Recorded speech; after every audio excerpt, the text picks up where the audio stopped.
பேர் கேட்டால் உன் பேர் சொன்னேன் பதட்டத்திலே, பக்கத்து வீட்டில் கோலம் போட்டேன் குழப்பத்திலே, காதல் கவிதை வாங்கி படித்தேன் கிறக்கத்திலே, ஓ குட்டி பூனைக்கு முத்தம் கொடுத்தேன் மயக்கத்திலே.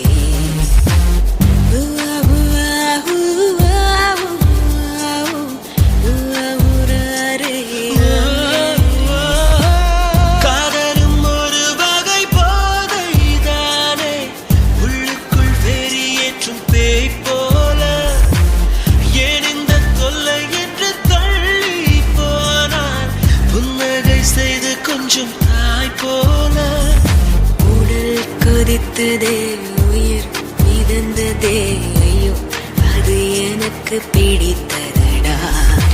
எடை குறைந்ததே, தூக்கம் தொலைந்ததே, ஐயோ பைத்தியமே பிடித்தது.